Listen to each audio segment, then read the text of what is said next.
우리와 함께 나눌 말씀은 히브리서 10장 24절에서 25절 말씀입니다.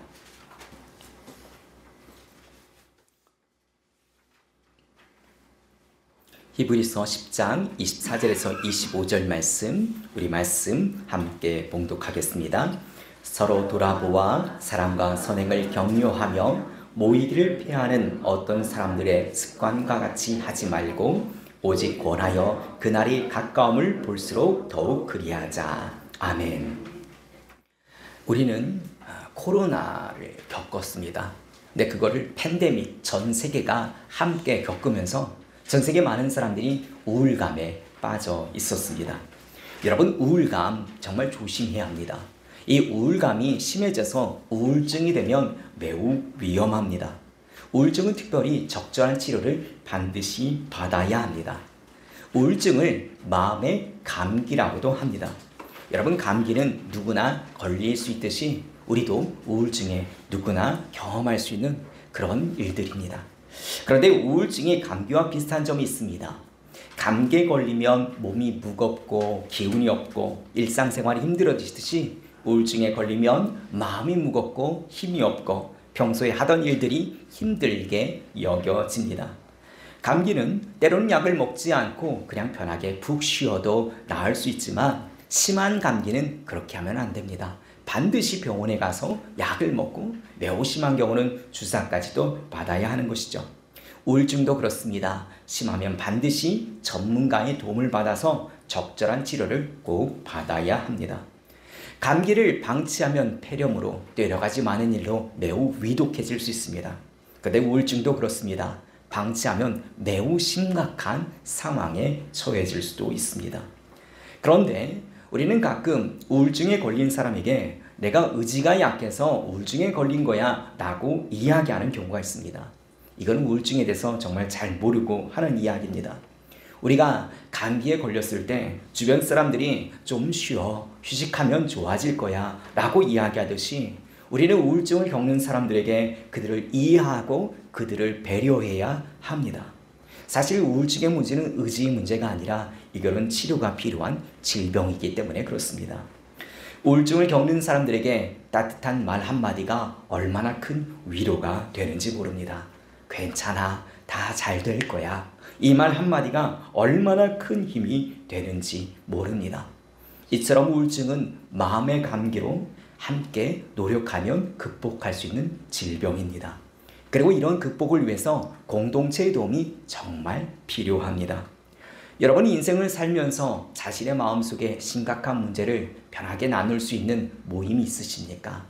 여러분 마음속에서 정말 힘들고 어려운 것을 함께 나누는 것만으로도 위로를 받을 수 있는 공동체가 있습니까? 세상에는 그런 모임, 그런 만남을 만나기가 쉽지 않습니다. 세상에서 만끽할 수 없는 그 평안함, 세상이 줄 수 없는 그 치유와 그 평안함은 교회 공동체가 줄 수 있습니다. 여러분, 교회 공동체는 어떤 곳인가요?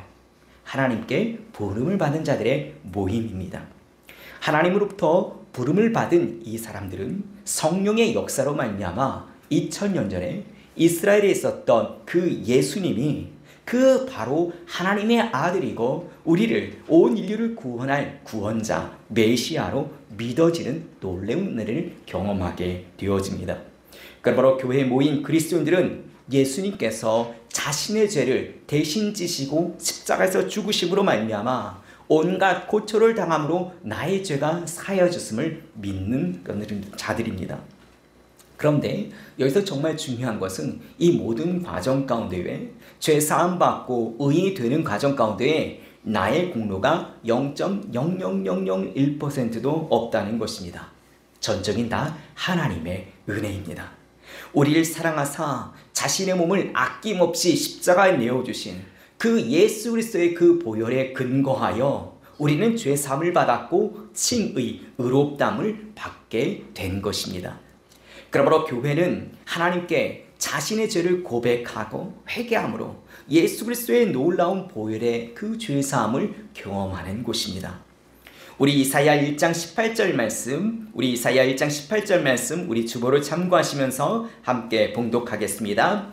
여호와께서 말씀하시되 오라 우리가 서로 변론하자. 너희 죄가 주홍 같을지라도 눈과 같이 희어질 것이요 지렁같이 붉을지라도 양털같이 희게 되리라. 아멘. 우리 자신의 부끄러운 죄들을 우리 하나님 앞에 낱낱이 고하며 회개할 때에 흰 양털처럼 깨끗하게 용서해 주실 것이라고 주님이 말씀하고 계십니다. 그런데 그런 은혜는 나만 누리는 것이 아니라 내 옆에 있는 지체들도 누리고 있다는 것입니다. 교회 공동체는 이런 하나님의 사랑을 받고 이런 하나님의 은혜를 누린 자들의 모임이 바로 교회 공동체입니다. 그러므로 하나님께 받은 사랑, 하나님께 받은 그 은혜로 우리는 함께 베풀며 살아야 하는 것입니다. 물론 세상의 모든 사람들을 우리가 다 사랑하며 섬기는 것은 불가능합니다. 하지만 먼저 우리가 교회 공동체 안에서 내가 다른 사람을 사랑하고 섬기는 법을 배움으로 말미암아 나의 가족 그리고 나의 친척, 나의 이웃을 섬기며 세상을 품을 수 있게 되는 것입니다. 그러기 위해 이 자리에서 예배드리고 있는 여러분이 먼저 하나님의 사랑과 하나님의 그 은혜를 경험할 수 있기를 간절히 바랍니다. 그러므로 그 안에서 치유와 회복을 경험할 수 있기를 바랍니다. 그리고 여러분이 경험한 그 치유와 회복, 여러분이 경험한 그 평안을 전할 수 있기를 간절히 소원합니다. 우리 마태복음 11장 28절 말씀 봉독하겠습니다. 수고하고 무거운 짐진 자들아 다 내게로 오라. 내가 너희를 쉬게 하리라. 아멘. 우리를 구원하기로 택하시고 우리의 발걸음을 지금 이곳으로 인도하신 하나님께서는 우리가 가진 모든 무거운 짐들을 다 내려놓으라고 말씀하여 주십니다. 아무 조건 없이 우리의 모든 근심과 걱정을 다 맡아주시겠다고 말씀하고 계십니다. 하나님께서 태초에 우리를 창조하셨을 때 우리의 모습은 보시기 심히 좋았습니다. 그런데 아담의 원죄로 그리고 우리의 자범죄로 말미암아 죄와 사망의 권세 아래 묶임으로 말미암아 우리는 날마다 하나님이 주신 놀라운 은혜를 누리지 못하는 삶으로 전락하게 되었습니다. 하나님과의 관계가 완전히 단절된 채로 공허한 마음을 가지고 자신의 문제를 자신이 스스로 해결해야만 하는 그런 상황 가운데 처해져 있었습니다.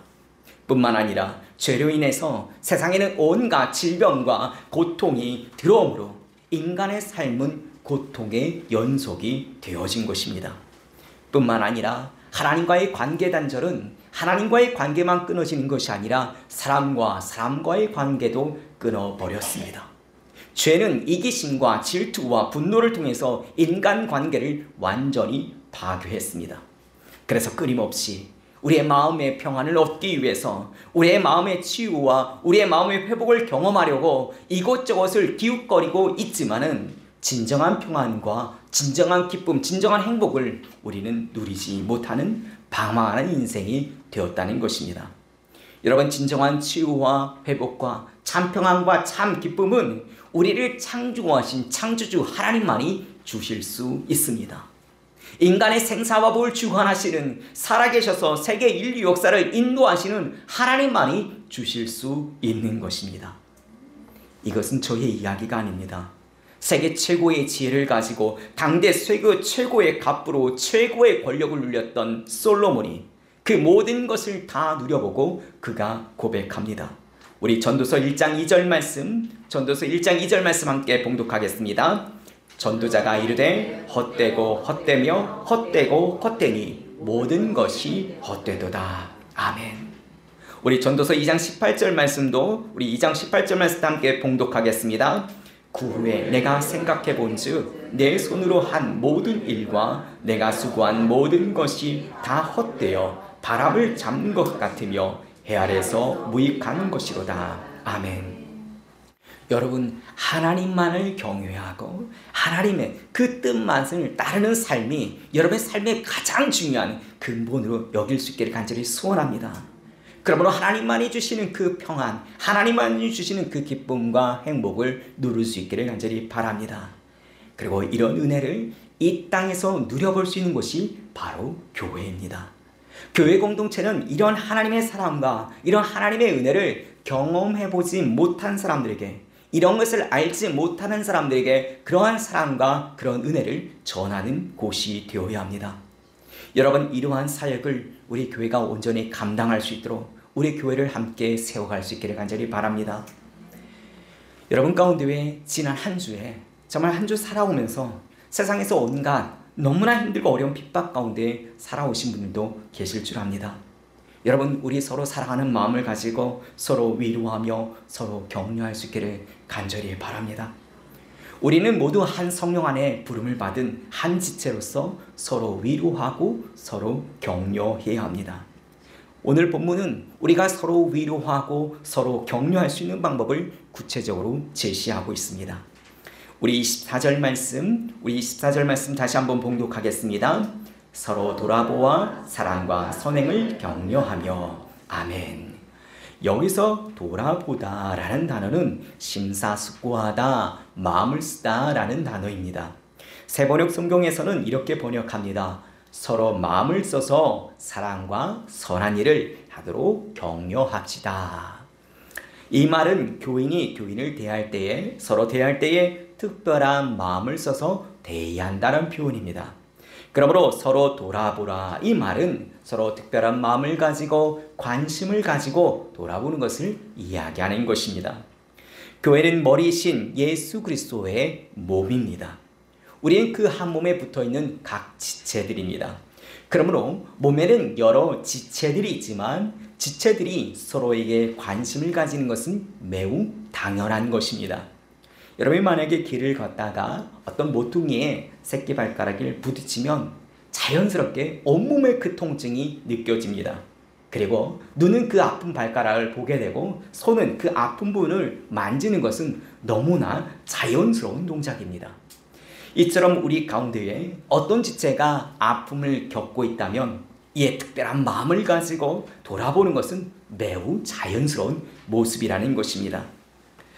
특별한 마음을 가지고 돌아봐야 될 일들이 또 있습니다. 우리 다른 교인들의 사랑과 선행을 격려하는 것입니다.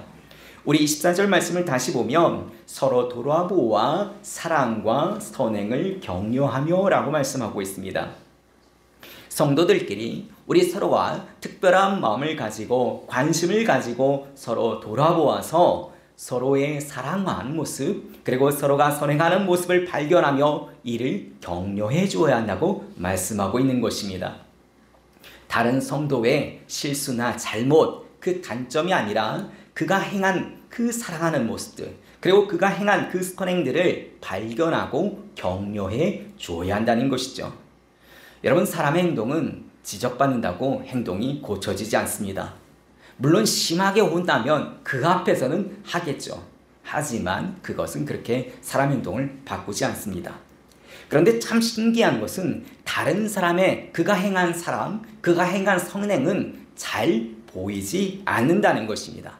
그것 보기 전에 먼저 그 사람의 단점, 그 사람의 실수, 그 사람의 잘못한 것이 왜 그렇게 잘 보이는지 모릅니다. 왜 그럴까요?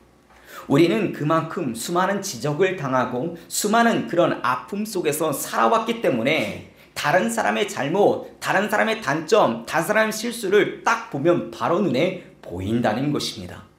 예수님도 이와 관련된 말씀을 하셨는데요. 우리 마태복음 7장 1절에서 3절 말씀 함께 봉독하겠습니다. 비판을 받지 아니하려거든 비판하지 말라.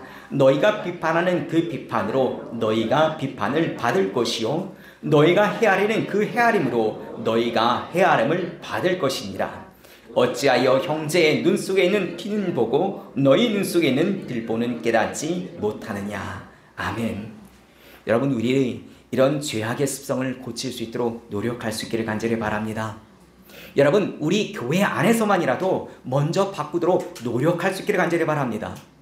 여러분, 우리가 믿음의 공동체 한 지체인 이 교회 안에서 고치지 못한다면, 여기서도 실천하지 못한다면 가정에서, 직장에서, 세상에서 절대로 하지 못합니다. 우리는 서로 한 성령 안에서 부름받은 한 지체입니다. 그러므로 서로 특별한 마음을 가지고 서로 사랑과 선행을 발견할 수 있는 영적 눈이 띄어질 수 있도록 하나님께 기도하기를 간절히 바랍니다. 그리고 이를 격려할 수 있는 입술이 열릴 수 있기를 간절히 바랍니다.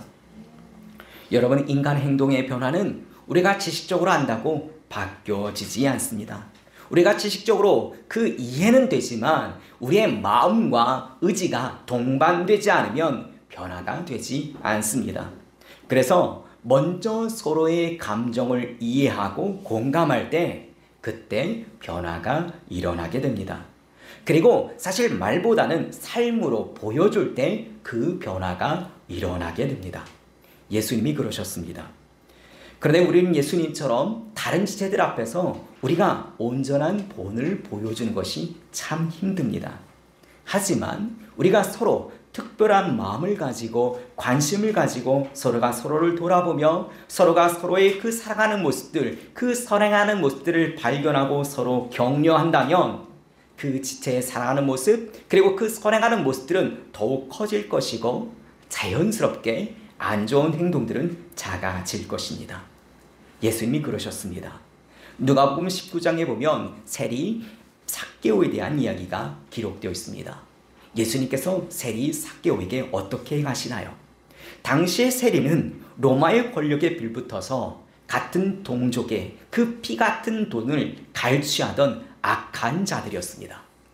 예수님이 그런 삭개오의 그런 나쁜 점을 지적하지 않으시고 오히려 좋은 점을 격려하십니다. 그러자 자신의 소유의 절반을 가난한 자들을 위해서 내어주고 남을 속이고 뺏은 것이 있다면 내 갑절이나 갚겠다는 선행을 하게 되어지는 걸 보게 됩니다. 이 예수님께서 이렇게 고백하십니다. 우리 누가복음 19장 9절에서 10절 말씀, 누가복음 19장 9절에서 10절 말씀 함께 봉독하겠습니다. 예수께서 이르시되 오늘 구원이 이 집에 이르렀으니 이 사람도 아브라함의 자손이미로다. 인자가 온 것은 잃어버린 자를 찾아 구원하려 함이니라. 아멘. 여러분, 우리도 예수님처럼 잃어버린 자를 찾아 구원하기 위해서 다른 사람의 잘못, 다른 사람의 실수, 그의 단점이 아닌 그의 사랑하는 모습, 그의 선행을 발견하며 격려할 수 있기를 간절히 바랍니다. 또한 마태복음 18장 21절에서 35절에 보면 1만 달란트 탕감받은 자의 비유가 기록되어 있습니다. 어떤 임금이 10,000달란트 빚진 자의 그 빚을 탕감해 주었습니다. 그런데 이 10,000달란트의 엄청난 돈을 탕감받은 이 자가 자신에게 100데나리온을 빚진 동료의 목을 잡고 빚을 갚으라고 폭력을 행사하며 독촉합니다. 그럼에도 돈을 못 갚으니 자신의 동료를 감옥에 쳐넣습니다. 참고로 1만 달란트는 약 6,000데나리온 정도 되고 또 1데나리온은 당시의 품꾼의 하루의 품삯이었습니다. 그러므로 1만 달란트는 약 16년간의 품삯입니다. 지금 이 16년간의 품삯을 탕감받은 자가 100일의 품값을 빚진 동료를 목을 잡고 독촉하며 감옥에 쳐넣었다는 사실입니다. 참 말이 안 되죠. 근데 우리는 16년의 품값이 아닌 죄와 사망의 권세로부터 구원받은, 그래서 영생을 얻은 자들입니다. 십자가에서 흘리셨던 그 예수 그리스도의 보혈은 그 무엇으로 측량할 수 없는 정말 고귀하고 값진 것이옵니다. 그런데 그 보혈로 받은 구원, 정말 이루 말할 수 없는 그 고귀한 구원을 받은 자들이 바로 여러분과 저입니다. 이를 받고 살아가는 우리가 다른 사람을 이해하고 용서하기는커녕 판단하고 평가하고 지적질한다는 것은 정말 말이 안 되는 이야기입니다. 그런데 우리는 그렇게 살아왔고 그렇게 살고 있습니다. 여러분, 우리가 다른 성도의 잘못, 다른 성도의 그 약점이 아닌 다른 성도의 좋은 점들, 그가 선행하고 있는 모습들, 그가 사랑하는 모습들을 보여달라고, 영적인 눈이 띄어달라고 하나님께 간절히 기도할 수 있기를 간절히 바랍니다. 다음으로 우리 25절 말씀 함께 봉독하겠습니다. 모이기를 피하는 어떤 사람들의 습관같이 하지 말고 오직 권하여 그날이 가까움을 볼수록 더욱 그리하자. 아멘. 오늘 본문을 받은 초대교회 성도들, 말할 수 없는 핍박과 고난 가운데 그들은 믿음 생활을 지켜왔습니다. 그런데 그런 박해와 그런 핍박이 너무 거세지고 너무나 길어지자 교회 공동체를 떠나려는 자들이 있었습니다. 이에 교회 공동체를 떠나지 말고 서로 특별한 마음을 가지고 관심을 가지고 서로 돌아보면서 서로 사랑하는 모습 또 선행한 모습을 발견하고 격려함으로 교회 공동체를 세워가라고 이야기하고 있습니다. 근데 이 말씀이 오늘 이 시대를 살아가고 있는 우리 마음에 너무나 깊게 다가옵니다. 오늘날 교회의 명예가 바닥에 실추되고 하나님의 영광이 가려오는 일들이 너무나 많습니다. 그래서 아직 하나님을 인격적으로 만나지 못한 분들 가운데 교회에 좋지 못한 모습을 보면서 교회를 떠나기도 합니다.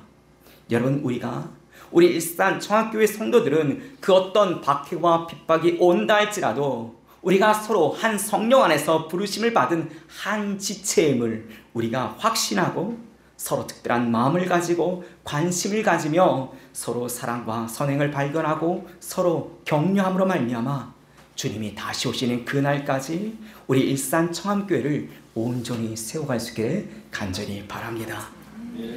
여러분, 우리는 다 허물이 많고 연약하고 부족한 사람들입니다. 우리가 서로 조금씩 알아다 보면 더 잘못된 모습, 실수한 모습, 단점들이 더 많이 보여지게 됩니다. 여러분, 내가 하나님 앞에 죄인인 것처럼 내 옆에 있는 사람도 하나님 앞에 죄인이고 하나님이 나를 사랑하사 나를 이곳으로 불러주신 것처럼 하나님께서는 내 옆에 있는 사람을 불러주셨습니다. 그리고 그를 사랑하십니다. 또 하나님이 내가 드리는 예배를 기뻐 받아주시지 내 옆에 있는 지체가 드리는 예배를 하나님께서는 기뻐 받아주십니다. 그러므로 우리가 한 마음을 가지고 서로 돌아볼 수 있기를 간절히 소원합니다. 오늘 말씀처럼 그 어떤 어려움과 고난과 괴로움에 직면한다 할지라도 절대로 주님의 그 믿음의 공동체를 떠나지 않기를 간절히 바랍니다. 우리 모두는 그 무엇으로 측량할 수 없는 아주 고귀한 우리 주 예수 그리스도의 보혈로 구원받은 한 지체들입니다. 우리 서로 주의 은혜로 돌봄과 그 주님께서 주시는 놀라운 은혜 가운데 나아갈 수 있기를 간절히 소원합니다. 서로 한 성령 안에서 부르심을 받은 한 지체로서 서로 특별한 마음을 가지고 관심을 가지고 돌아보며 서로의 사랑과 서로가 성행하는 그 선행을 발견하며 서로를 격려할 수 있기를 간절히 바랍니다.